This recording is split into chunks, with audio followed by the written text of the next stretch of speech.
আজি তোমালোকৰ The Sound of Music পাঠটিৰ Part 2 The Sehnai of Bismillah Khanor অসমীয়া আলোচনা কৰা হ'ব তেনেহলে পাঠটি আৰম্ভ কৰোৱা Think of the Sehnai and the first thing you will probably imagine is a wedding or a similar occasion or function. The next would probably be Ustad Bismillah Khan, the Sehnai maestro, playing this instrument. তোমালোকে যদি সেহনাইৰ কথা কল্পনা কৰা হয়তো বিয়া বা তেনেকুৱা কোনো অনুষ্ঠানৰ কথা মনলৈ আহিব তাৰ পিছতে হয়তো সেহনাইৰ কলাকাৰ উস্তাদ বিসমিল্লাহ খানে এই বাদ্য বজোৱাৰ কথাটোই মনলৈ আহিব অৰ্থাৎ সেহনাই মানে যেন উস্তাদ বিসমিল্লাহ খান Emperor Aurangzeb banned the playing of a musical instrument called pungi in the royal residence for it had a shrill unpleasant sound Emperor Aurangzeb banned Hamrat Aurangzebe ban korisil orthat nikhidho korisil the playing of a musical instrument called pungi pungi namor ebid baidyo bojuato in the royal residence Rajprahadot for it had a shrill unpleasant sound shrill mane hoise ugro ba korkoh aru unpleasant mane hoise bhal naloga Hamrat Aurangzebe pungi namor baidyo jontotu Rajprahadot bojuato bondho korisil ইয়াৰ উগ্ৰ বা কৰ্কশ ভাল নলগা শব্দ এটাৰ বাবে Pungi became the generic name for reeded noisemakers reeded মানে হৈছে ফুৱাই বজাব পৰা ফপুলা বাদ্য অৰ্থাৎ বাহি আদিৰ দৰে বাদ্য আৰু জেনেৰিক মানে হৈছে একে বৰ্গীয় বা একে জাতীয় Pungi became the generic name for reeded noisemakers Pungi সকলোবোৰ ফুৱাই বজাব পৰা আৰু noisy sound সৃষ্টি কৰা বাদ্যবোৰৰ এক নাম হৈ পৰিছিল Few had thought that একেবাৰে কম সংখ্যক মানুহে ভাবিছিল যে it would one day be revived ই এদিনাখন কি হ'ব পুনৰুজ্জীৱিত হ'ব revived মানে পুনৰ উভতি অহা বা পুনৰ সৃষ্টি হোৱা বা পুনৰুজ্জীৱিত হোৱা A barber of a family of professional musicians এজন নাপিত যিগৰাকী সংগীতক বৃত্তি হিচাপে লোৱা এটা পৰিয়ালৰ পৰা আহিছিল who had access to the royal palace access মানে হৈছে প্ৰৱেশ যাৰ ৰাজপ্ৰসাদলৈ অহা যোৱা আছিল বা যিয়ে ৰাজপ্ৰসাদত প্ৰৱেশ কৰিব পাৰিছিল decided to improve the tonal quality of the pungi তেওঁ এই পুংগিৰ মাতৰ গুণাগুণটো কিছু উন্নত কৰিবৰ কাৰণে সিদ্ধান্ত লৈছিল He chose a pipe with a natural hollow stem তেওঁ এটা পাইপ পছন্দ কৰিছিল যেটোৰ প্ৰাকৃতিকভাৱে বা স্বাভাৱিকভাৱে যেটো কি আছিল ফুপুলা এটা ডাল আছিল that was longer and broader than the pungi যেটো পুংগিতকৈ দীঘল আৰু বহল আছিল and made 7 holes on the body of the pipe আৰু তেওঁ এই পাইপডালৰ গাত 7টা বিন্ধা কৰিছিল When he played on it আৰু যেতিয়া তেওঁ এটো বজাইছিল closing and opening some of these holes এই বিন্ধাবোৰৰ কিছুমান খুলি আৰু বন্ধ কৰি soft and melodious sound were produced তেতিয়া খুব মিহি আৰু হুললিত শব্দ ইয়াৰ পৰা ওলাইছিল বা হুললিত মাত ওলাইছিল অৰ্থাৎ আমি বাহি বজাওতে দেখিছো যে ইয়াৰ বিন্ধা কিছুমান বন্ধ কৰি লয় আকৌ খুলি দিয়ে আঙুলিৰে আৰু তেনেকে বাহিটো ফুৱাই দিওতে কি হয় ধুনিয়া মাত ওলাই তাৰ পৰা খুৰিয়া মাত ওলাই ঠিক একেদৰে সেই বাৰবাৰজনেও পুংগিটোত তাৰ বিন্ধাবোৰ খুলি দি আৰু বন্ধ কৰি যেতিয়া ফুৱাইছিল আৰু তেতিয়া তাৰ পৰা খুব মেলোডিয়াছ শব্দ এটা ওলাইছিল He played the instrument before royalty তেওঁ এই বাদ্যযন্ত্ৰটো ৰজাৰ সন্মুখত বজাইছিল and everyone was impressed আৰু প্ৰত্যেকে কি হৈছিল মোহিত হৈছিল বা আকৰ্ষিত হৈ পৰিছিল The instrument so different from the pungi had to be given a new name আৰু এই বাদ্যটো পুংগিতকৈ ইমান বেলেগ আছিল যে তাক নতুন নাম এটা দিবলগীয়া হৈছিল As the story goes আৰু কাহিনী অনুসৰি since it was first played in the south chambers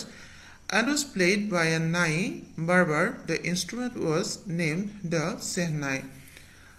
আৰু কাহিনী অনুসৰি যেহেতু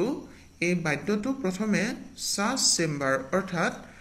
বাদশাহৰ কক্ষত বজোৱা হৈছিল আৰু এটো এজন নাপিত অৰ্থাৎ নাই যাক নাই বুলি কৈছিল বাৰবাৰক তেওঁ বজাইছিল গতিকে এই বাদ্যটোৰ নাম ৰাখা হৈছিল সেহনাই The sound of the sehnai began to be considered auspicious আৰু the sound of the sehnai sehnar mattuk began to be considered বিবেচনা কৰা আৰম্ভ কৰিছিল auspicious মানে হৈছে পবিত্ৰ শুভ বা মাঙ্গলিক অৰ্থাৎ সেহনাৰ শব্দটো মানুহে মঙ্গলজনক বা শুভ বুলি বিবেচনা কৰিব আৰম্ভ কৰিছিল and for this reason it is still played in temples and is an indispensable component of any North Indian wedding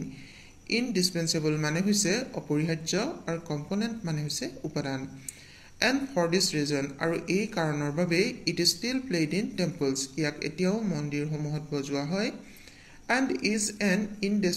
indispensable component of any North Indian wedding আৰু উত্তৰ ভাৰতৰ যিকোনো বিবাহ অনুষ্ঠানত ই এক অপৰিহাৰ্য উপাদান In the past, the sehnai was part of the Novot or traditional ensemble of 9 instruments found at royal courts. Ensemble মানে হৈছে সমাহাৰ অতীতত সেহনাই অংশ আছিল নৌবত বা প্ৰচলিত 9 বিধ বাদ্যৰ সমাহাৰৰ যিবোৰ ৰাজপ্ৰসাদত পোৱা গৈছিল বা বজোৱা হৈছিল অৰ্থাৎ অতীতত সেহনাই ৰাজপ্ৰসাদৰ নৌবত বা 9 বিধ প্ৰচলিত বাদ্যৰ এক অংশ আছিল Till recently it was used only in temples and weddings এতিয়া ইয়াক মন্দিৰ বা বিবাহ উৎসৱতহে ব্যৱহাৰ কৰা হয় The credit for bringing this instrument onto the classical stage goes to Ustad Bismillah Khan এই বাদ্যবিধ অনাৰ বাবে কৃতিত্ব ধ্ৰুপদী সংগীতৰ মঞ্চ বা মজিয়ালৈ উস্তাদ বিসমিল্লাহ খানলৈ যায় অৰ্থাৎ এই বাদ্যবিধ ধ্ৰুপদী সংগীতৰ মজিয়ালৈ অনাৰ কৃতিত্ব উস্তাদ বিসমিল্লাহ খানলৈ যায় অৰ্থাৎ উস্তাদ বিসমিল্লাহ খানে এই বাদ্যবিধ ধ্ৰুপদী সংগীতৰ মঞ্চলৈ লৈ আহিছিল As a 5-year-old Bismillah Khan played gilli danda near a pond in the ancient estate of Dumrao in Bihar. As a 5-year-old Bismillah Khan played gilli danda. 5 বছৰীয়া ল'ৰা বিসমিল্লাহ খানে গিল্লি ডাণ্ডা খেলিছিল near a pond এটা পুখুৰীৰ ওচৰত in the ancient estate of Dumrao in Bihar. বিহাৰৰ ডুমৰাওৰ এটা প্ৰাচীন জমিদাৰীৰ এটা পুখুৰীৰ ওচৰত অৰ্থাৎ বিসমিল্লাহ খান যেতিয়া 5 বছৰ বয়সীয়া আছিল তেওঁ বিহাৰৰ ডুমৰাওৰ এটা প্ৰাচীন জমিদাৰীত থকা এটা পুখুৰীৰ ওচৰত কি কৰিছিল গিল্লি ডাণ্ডা খেলিছিল গিল্লি ডাণ্ডা হৈছে এবিধ খেল য'ত নেকি দুডাল লাঠি থাকে এডাল চুটি আৰু আনডাল দীঘল আৰু এই দুয়োডালেৰে খুন্দিয়াই বা আঘাত কৰি ইডাল লাঠিৰে হিডালক এই খেলবিধ খেলা হয় He would regularly go to the nearby Bihariji temple to sing the Bhojpuri Saita. তেওঁ নিয়মিতভাৱে কলৈ গৈছিল ওচৰতে থকা বিহাৰীজি টেম্পললৈ গৈছিল বা বিহাৰীজি মন্দিৰলৈ গৈছিল ভোজপুৰী সাইতা গাবলৈ ভোজপুৰী সাইতা হৈছে এক ধৰণৰ ভোজপুৰী লোকসংগীত at the end of which he would earn a big laddu weighing 1.25 kg আৰু তেওঁ ভোজপুৰী সাইতা গোৱাৰ শেষত এটা লাড্ডু অৰ্জন কৰিছিল যিটোৰ ওজন 1.25 kg আছিল A prize given by the local Maharaja আৰু তেওঁক এই প্ৰাইজটো কোনে দিছিল তাৰ স্থানীয় মহাৰাজে দিছিল অৰ্থাৎ তেওঁ নিয়মিতভাৱে কলৈ গৈছিল ওচৰতে থকা বিহাৰীজি মন্দিৰলৈ গৈছিল আৰু তাতে তেওঁ ভোজপুৰী সাইতা গাইছিল আৰু ভোজপুৰী সাইতা গোৱা শেষ হোৱাৰ পিছত তাৰ লোকেল মহাৰাজে পুৰস্কাৰ হিচাপে তেওঁক এটা ডাঙৰ লাড্ডু আগবঢ়াইছিল আৰু হেতুৰ ওজন কিমান আছিল 1.25 kg This happened 80 years ago আৰু এইটো 80 বছৰ আগতে ঘটিছিল and a little boy has traveled far to earn the highest civilian award in India the Bharat Ratna আৰু এই কণমানি ল'ৰাটোৱে এক দীঘলীয়া যাত্ৰা কৰিছিল অৰ্জন কৰিবলৈ ভাৰতৰ সৰ্বোচ্চ অসামৰিক সন্মান ভাৰত ৰত্ন অৰ্থাৎ এই ঘটনাটো অৰ্থাৎ ভোজপুৰী সাইতা গোৱা ঘটনাটো ঘটিছিল 80 বছৰ আগতে আৰু তাৰ পিছত এই কণমানি ল'ৰাটোৱে ভাৰতৰ সৰ্বোচ্চ অসামৰিক সন্মান ভাৰত ৰত্ন পাবলৈ এক দীঘলীয়া পৰিক্ৰমা অৰ্থাৎ দীৰ্ঘ পৰিক্ৰমা তেওঁ কৰিছিল Born in 21 March 1916 Bismillah belongs to a well-known family of musicians from Bihar 1916 চনৰ 21 মাৰ্চত জন্মগ্ৰহণ কৰা বিছমিল্লা বিহাৰৰ এটা প্ৰখ্যাত সংগীত সাধক বা বাদ্যযন্ত্ৰী পৰিয়ালৰ লোক আছিল His grandfather Rasul Baks Khan was the Shehnai Nawaz of the Bhojpur King's court তেওঁৰ ককাক ৰসুল বক্স খান ভোজপুৰ ৰজাৰ কোৰ্টৰ বা সভাৰ চেহনাই নৱাজ বা চেহনাই বাদক আছিল His father Paygambor Box and other paternal ancestors were also great Shehnai players. Paternal মানে হৈছে পিতৃ বংশীয়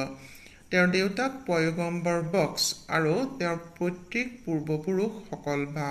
পিছৰ ফালৰ পিতৃৰ ফালৰ পূৰ্বপুৰুষসকলো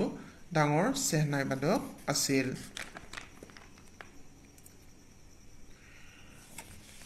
The young boy took to music early in life. এই সৰু ল'ৰাজনক সংগীতৰ ক্ষেত্ৰখনলৈ ল'ৰালি কালতেই লৈ যোৱা হৈছিল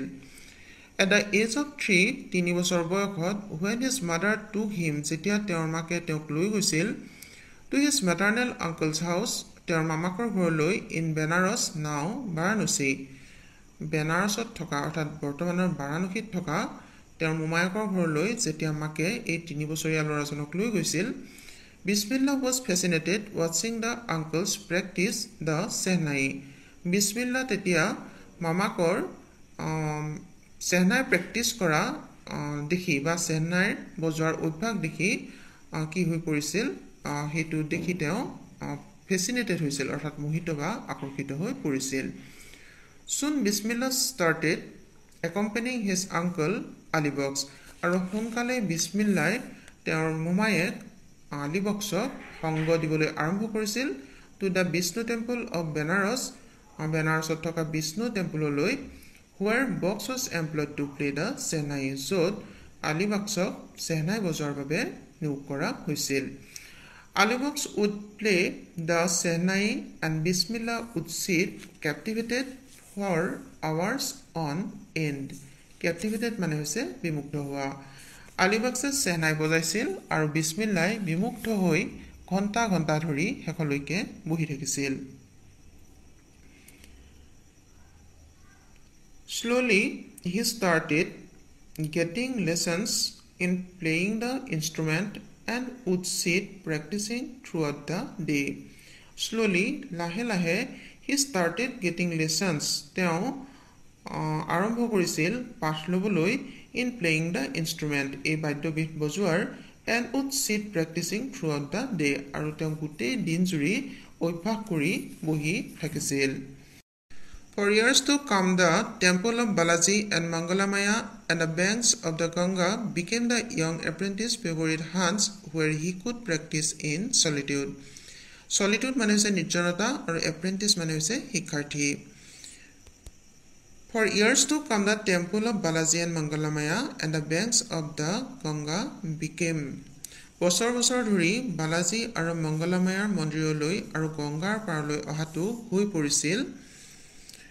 The young apprentice favorite haunts where he could practice in solitude এডেকা শিক্ষাৰ্থী গৰাকীৰ প্ৰিয় বিচৰণথলী বা প্ৰিয় ঠাই য'ত তেওঁ নিৰ্জনতাত চেহনাই বজোৱাটো অভ্যাস কৰিব পাৰিছিল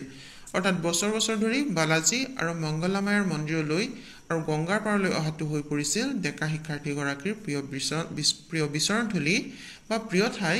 য'ত তেওঁ নিৰ্জনতাত চেহনাই বজোৱাটো অভ্যাস কৰিব পাৰিছিল The flowing waters of the Ganga inspired him আৰু গংগাৰ বৈ থকা পানীয়ে তেওঁ কি কৰিছিল উৎসাহিত কৰিছিল to improvise and invent ৰচনা কৰিবলৈ আৰু উদ্ভাৱন কৰিবলৈ ৰাগবোৰ that were earlier considered to be beyond the range of the Shehnai যিবোৰক আৰম্ভণিতে চেহনাইৰ পৰিসৰৰ বাহিৰত বুলি বিবেচনা কৰা হৈছিল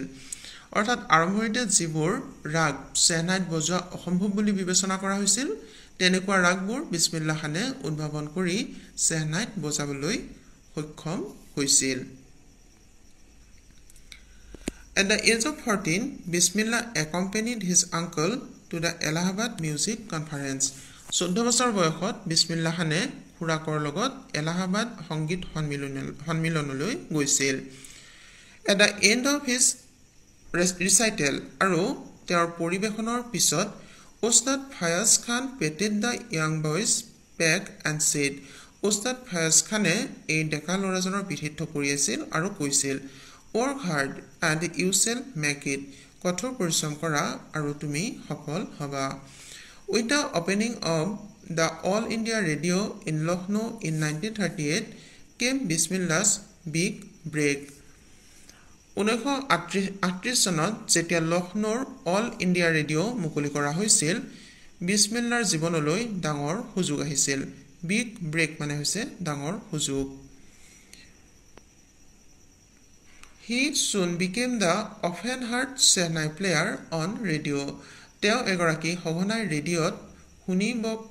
শুনিব পোৱা চেহনাই বাদক হৈ পৰিছিল। When India gained independence on 15 August 1947, যেতিয়া ভাৰতবৰ্ষই 1947 চনৰ 15 আগষ্টত স্বাধীনতা লাভ কৰিছিল, বিসমিল্লাহ খান became the first Indian. বিসমিল্লাহ খান প্ৰথম ভাৰতীয় হৈ পৰিছিল to greet the nation with his Shehnai. যিয়ে ৰাষ্ট্ৰক চেহনাই বাদনেৰে সম্ভাষণ জনাইছিল। অৰ্থাৎ যেতিয়া ভাৰতবৰ্ষই 1947 চনৰ 15 আগষ্টত স্বাধীনতা লাভ কৰিছিল, বিসমিল্লাহ খান আছিল প্ৰথম ভাৰতীয় যিয়ে ৰাষ্ট্ৰক চেহনাই বাদনেৰে সম্ভাষণ জনাইছিল।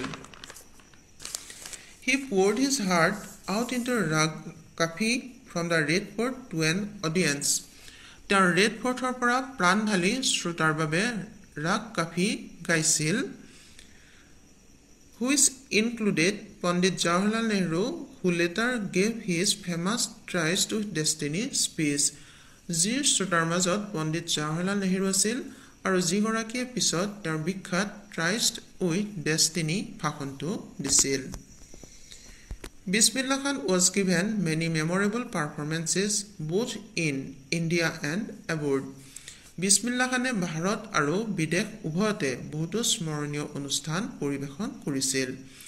His first trip abroad was to Afghanistan. তেওঁৰ প্ৰথম বিদেশ যাত্ৰা আছিল আফগানিস্তানলৈ, where King Zahir Shah was so taken in by the maestro that he gifted him priceless Persian carpets and other souvenirs. য'ত কিং জাহিৰ শ্বাহ এই সংগীত কলাকাৰজনৰ দ্বাৰা সন্মোহিত হৈ পৰিছিল আৰু তেওঁক অমূল্য পাৰ্চিয়ান কাৰ্পেট আৰু অন্যান্য স্মাৰক উপহাৰ হিচাপে দিছিল। The king of Afghanistan was not the only one to be fascinated with Bismillah's music. আফগানিস্তানৰ ৰজাই অকল বিসমিল্লাহ খানৰ সংগীতৰ প্ৰতি আকৰ্ষিত হোৱা নাছিল। Film director Bijoy Bhatt was so impressed after hearing Bismillah play at a festival that he named a film after the instrument called Gunj Uthi Shehnai. Film director বা সিনেমা পৰিচালক বিজয় ভট্ট এটা উৎসৱত বিসমিল্লাৰ চেহনাই বজোৱা শুনি ইমানেই বেছি মোহিত হৈছিল যে তেওঁ এখন সিনেমাৰ নাম এই বাদ্যটোৰ নামেৰে গুঞ্জ উঠি চেহনাই ৰাখিছিল। The film was a hit আৰু সিনেমাখন হিট হৈছিল, অৰ্থাৎ অত্যন্ত জনপ্ৰিয় হৈ পৰিছিল। And one of Bismillah Khan's compositions, Dil Ka Khilona Hai Toot Gaya, turned out to be a nationwide chartbuster. আৰু বিসমিল্লাহ খানৰ ৰচনা দিল কা খিলনা হে টুট গয়া গীতটি গোটেই দেশতে এই গীতটিয়ে কি কৰিছিল, গোটেই দেশতে ৰেকৰ্ড ভংগ কৰিছিল। Despite this huge success in the celluloid world মানে হৈছে বোলছবি জগত বা কথাছবি জগত, despite মানে হৈছে সত্ত্বেও। Despite this huge success in the celluloid world, cinema জগতত ইমান ডাঙৰ কৃতকাৰ্যতা সত্ত্বেও Bismillah Khan's ventures in film music were limited to two. বিসমিল্লাহ খানৰ উদ্যম বোলছবিৰ সংগীতত দুটা মাত্ৰ গীততেই সীমাবদ্ধ আছিল বিজয় ভাটছ গুঞ্জ উঠি চেন্নাই এণ্ড বিক্ৰম শ্ৰীনিবাসেছ কানাড়া ভেঞ্চাৰ সানাধি আপন্না আৰু সেই দুটা আছিল গুঞ্জ উঠি চেন্নাই বিজয় ভট্টৰ গুঞ্জ উঠি চেন্নাই আৰু বিক্ৰম শ্ৰীনিবাসৰ কানাড়া ছবি উদ্যোগৰ সানাধি আপন্না I just can't come to terms with the artificiality and glamour of the film world, he says with emphasis. Emphasis মানে হৈছে জোৰ দিয়া আৰু গ্ল্যামাৰ মানে হৈছে জাক জমকতা মই কৃত্ৰিমতা আৰু জাক জমকতাপূৰ্ণ সিনেমা জগতত কাম কৰিব নোৱাৰো তেওঁ এই কথাষাৰ জোৰ দি কৈছিল অৰ্থাৎ কৃত্ৰিমতা আৰু জাক জমকতা ভৰা সিনেমা জগতত কাম কৰিবলৈ তেওঁ পছন্দ কৰা নাছিল হে সিনেমাত তেওঁৰ গীত দুটা মাত্ৰ গীততে কি আছিল সীমাবদ্ধ আছিল Awards and recognition came thick and fast মানে হৈছে rapidly and in great numbers অৰ্থাৎ দ্ৰুতগতিত আৰু অসংখ্য Awards and recognition came thick and fast তেওঁলৈ সন্মান আৰু পৰিচিতি দ্ৰুতগতিত আহিছিল Bismillah Khan became the first Indian to be invited to perform at the prestigious Lincoln Center Hall in the United States of America. Prestigious মানে হৈছে সন্মানীয় বা প্ৰসিদ্ধ Bismillah Khan became the first Indian. Bismillah Khan হৈ পৰিছিল প্ৰথম ভাৰতীয় to be invited to perform at the prestigious Lincoln Center Hall in the United States of America. United States of America prestigious Lincoln Center Hallত অনুষ্ঠান পৰিবেশন কৰিবলৈ আমন্ত্ৰিত হোৱা প্ৰথম ভাৰতীয় He also took part in the World Exposition in Montreal. Exposition মানে হৈছে প্ৰদৰ্শনী তেওঁ মন্ট্ৰিলত হোৱা World Expositionত কি কৰিছিল ভাগ লৈছিল মন্ট্ৰিল কানাডাত In the Cannes Art Festival, Franceৰ Cannes Festivalতো তেওঁ Art Festivalতো তেওঁ ভাগ লৈছিল and in the Osaka Trade Fair আৰু জাপানৰ Osaka Trade Fairতো তেওঁ কি কৰিছিল অংশগ্ৰহণ কৰিছিল So well known did he become internationally that an auditorium in Tehran was named after him. আন্তঃৰাষ্ট্ৰীয়ভাৱে তেওঁ ইমানেই প্ৰখ্যাত হৈ পৰিছিল যে তেহৰানৰ এটা অডিটৰিয়াম তেওঁৰ নামেৰে নামকৰণ কৰা হৈছিল তাহাৰ মস্ক উস্তাদ বিসমিল্লাহ খান আৰু এই অডিটৰিয়ামটোৰ নাম আছিল তাহাৰ মস্ক উস্তাদ বিসমিল্লাহ খান অৰ্থাৎ আন্তঃৰাষ্ট্ৰীয়ভাৱে তেওঁ ইমানেই প্ৰখ্যাত হৈ পৰিছিল যে তেহৰানৰ এটা অডিটৰিয়াম তেওঁৰ নামেৰে নামকৰণ কৰা হৈছিল আৰু ইয়াৰ নাম আছিল তাহাৰ মস্ক উস্তাদ বিসমিল্লাহ খান National awards like Padma Shri, the Padma Bhushan and the Padma Vibhushan were conferred on him. Padma Shri, Padma Bhushan, Padma Vibhushan আদিৰ দৰে ৰাষ্ট্ৰীয় পুৰস্কাৰসমূহ তেওঁক অৰ্পণ কৰা হৈছিল In 2001, Ustad Bismillah Khan was awarded India's highest civilian award, the Bharat Ratna. 2001ত ভাৰতৰ সৰ্বোচ্চ অসামৰিক পুৰস্কাৰ ভাৰত ৰত্নেৰে তেওঁ পুৰস্কৃত কৰা হৈছিল With the coveted award মানে হৈছে আকাংক্ষিত পুৰস্কাৰ With the coveted award resting on his chest আৰু সেই আকাংক্ষিত পুৰস্কাৰটি বুকুৰ ওপৰত থৈ and his eyes glinting with rare happiness he said আৰু চকুত বিৰল আনন্দৰ জিলিকনিৰে তেওঁ কৈছিল All I would like to say is teach your children music. This is Hindustan's richest tradition. Even the West is now coming to learn our music. মই ক'বলৈ খুজো যে তোমালোকৰ ল'ৰা ছোৱালীক সংগীত শিকোৱা এয়া হিন্দুস্তানৰ সমৃদ্ধিশালী পৰম্পৰা আনকি পশ্চিমীয়া দেশেও এতিয়া আমাৰ সংগীত শিকিবলৈ আহে অৰ্থাৎ এই আকাংক্ষিত এৱাৰ্ডটো বুকুত ৰাখি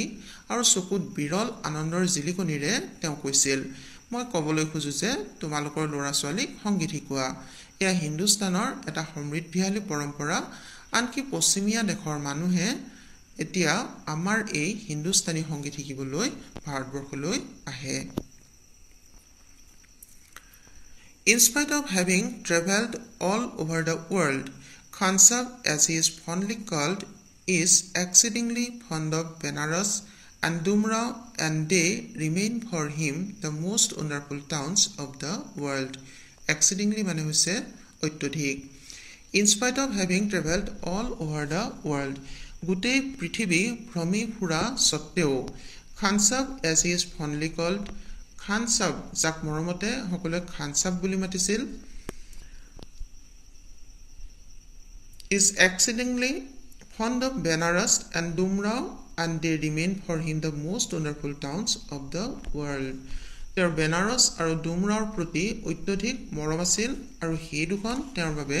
prithibir ataitকৈ ভাল লগা চহৰ হিচাপে থাকি গৈছিল A student of his once wanted him to head a Shehnai school in the USA. তেওঁৰ এজন ছাত্ৰই এবাৰ তেওঁক ইউএছৰ এখন Shehnai স্কুলত হেড হিচাপে ৰাখিব খুজিছিল and the student promised to recreate the atmosphere of Benares by replicating the temples there. ইয়াতে recreate মানে পুনৰাই সৃষ্টি কৰা আৰু replicating মানে হৈছে প্ৰতিলিপি ইয়াত আমি প্ৰতিকৃতি বুলি কম and the student promised to recreate the atmosphere of Benares আৰু এই ছাত্ৰজনে প্ৰতিজ্ঞা কৰিছিল বেনাৰসৰ পৰিৱেশটো পুনৰ সৃষ্টি কৰিবলৈ replicating the temples there মন্দিৰবোৰৰ প্ৰতিকৃতি তাত সৃষ্টি কৰি অৰ্থাৎ তেওঁৰ এজন ছাত্ৰই এবাৰ তেওঁক ইউএছৰ এখন Shehnai স্কুলৰ হেড হিচাপে ৰাখিব খুজিছিল আৰু ছাত্ৰজনে প্ৰতিজ্ঞা কৰিছিল বেনাৰসৰ পৰিৱেশটো পুনৰ সৃষ্টি কৰিবলৈ মন্দিৰবোৰৰ প্ৰতিলিপি তাত সৃষ্টি কৰি But Khan Sahib asked him if he would be able to transport river Ganga as well. কিন্তু Khan Sahib তেওঁক সুধিছিল তেওঁ গংগা নদীখন তালৈ যেনেকৈ আছে লৈ যাব পাৰিব নেকি Later he is remembered পিছত তেওঁক স্মৰণ কৰা হৈছিল বা স্মৰণ কৰা হৈছিল to have said তেওঁ যি কৈছিল That is why whenever I am in a foreign country I keep yearning to see Hindustan. অৰ্থাৎ তেওঁ কৈছিল যে যেতিয়া মই কোনো ফৰেন কান্ট্ৰিত থাকো বা বিদেশত থাকো I keep yearning to see Hindustan. মই ভাৰতবৰ্ষক চাবলৈ ব্যাকুল হৈ থাকো While in Mumbai, যেতিয়া মই মুম্বাইত থাকো I think of only Benares and the Holy Ganga. মই তেতিয়া অকল বেনাৰস আৰু পবিত্ৰ গংগাৰ কথাই ভাবো and while in Benares আৰু যেতিয়া মই বেনাৰসত থাকো I miss the unique mouth of Dumrao. মই তেতিয়া ডুমৰাওৰ হেৰ অনন্য মঠবোৰ মিছ কৰো Ustad Bismillah Khan's life is a perfect example of the rich cultural heritage of India. Bismillah Khanor জীৱনটো হৈছে ভাৰতৰ সমৃদ্ধিশালী ঐতিহ্যৰ এটা নিখুঁত উদাহৰণ One that effortlessly accepts that a devout Muslim like him can very necessarily play the Shehnai every morning at the Kashi Vishwanath temple. Yet perfect মানে নিখুঁত effortlessly মানে হৈছে অনায়াসে heritage মানে ঐতিহ্য আৰু ডিভাট মানে হৈছে নৈষ্ঠিক Ustad Bismillah Khan's life is a perfect example of the rich cultural heritage of India. Ustad Bismillah Khanor জীৱনটো হৈছে ভাৰতৰ সমৃদ্ধিশালী সাংস্কৃতিক ঐতিহ্যৰ এটা নিখুঁত উদাহৰণ One that effortlessly accepts that a devout Muslim like him can very necessarily play the Shehnai every morning at the Kashi Vishwanath temple. তেওঁ অনায়াসে এই কথাটো গ্ৰহণ কৰিছিল বা মানি লৈছিল যে তেওঁৰ দৰে এগৰাকী ডিভাট অৰ্থাৎ নৈষ্ঠিক মুছলিমে খুব স্বাভাৱিকভাৱে Shehnai বজাব পাৰে প্ৰত্যেক ৰাতিপুৱা কাশীৰ বিশ্বনাথ মন্দিৰত অৰ্থাৎ তেওঁৰ মনলৈ কোন কি ধৰ্মৰ মানুহ সেই ভাৱনা কোনোদিনে অহা নাছিল যাৰ বাবে এগৰাকী নৈষ্ঠিক মুছলমান হৈও তেওঁ কাশীৰ বিশ্বনাথ মন্দিৰত সদায় স্বাভাৱিকভাৱে Shehnai বজাই গৈছিল Ustad Bismillah Khan passed away on 21 August 2006 at the age of 90 after a prolonged illness. Prolonged মানে হৈছে দীৰ্ঘদিনীয়া। উস্তাদ বিছমিল্লাহ খানৰ 2006 21 আগষ্টত মৃত্যু হয় 90 বছৰ বয়সত দীৰ্ঘদিনীয়া অসুস্থতাৰ বাবে। He was given a state funeral and the government of India declared one day of national mourning. তেওঁক ৰাজ্যিক মৰ্যাদাৰে সমাধি দিয়া হৈছিল আৰু ভাৰত চৰকাৰে এদিনীয়া ৰাষ্ট্ৰীয় শোক ঘোষণা কৰিছিল। মৰমৰ ছাত্ৰ-ছাত্ৰীসকল, দ্য চাউণ্ড অফ মিউজিক পাঠটিৰ part 2 the shehnai of Bismillah খানৰ অসমীয়া আলোচনা শেষ হৈছে। পুনৰ সোনকালে আন এটা ভিডিঅ' লৈ আহিম। ধন্যবাদ।